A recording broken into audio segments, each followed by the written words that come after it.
Well, there's a lot to that. But I like to say that the Holy Spirit is Jesus without boundaries and limitations. The Holy Spirit is Jesus on the cloud, as you would put it in technical terms, like technology.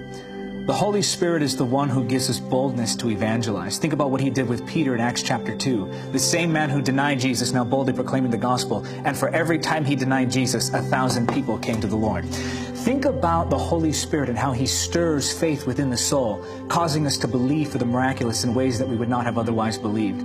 The Holy Spirit is the one who helps us to pray, because no man or woman, no matter how anointed they are, knows the way into the presence of God. Only the Holy Spirit knows the way into the presence.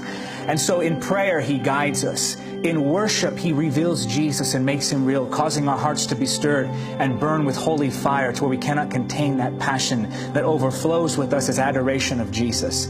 The Holy Spirit is the one who helps us to walk in holiness. So for those who are bound and weighed down by the shame and the sickness that is sin, the Holy Spirit offers freedom. He is the Holiness Spirit, the one who breaks the power and the chains that, even those habits that people have had for years. He breaks those addictions. He breaks those bondages. The Holy Spirit is the one who delivers the captives from demonic oppression.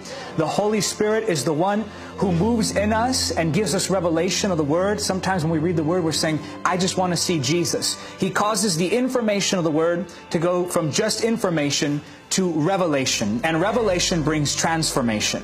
The Holy Spirit is the one who goes with us and gives us the words to speak when we don't know what we should say. In those moments where we're saying, Holy Spirit, help me. I don't know how to win this one to the Lord. I don't know how to speak. The Holy Spirit will stir within you words that come straight from the Father. The Holy Spirit is the one who opens the heart of the sinner, causing them to go from stubborn, stone-hearted individuals to people who bow before Jesus as Lord.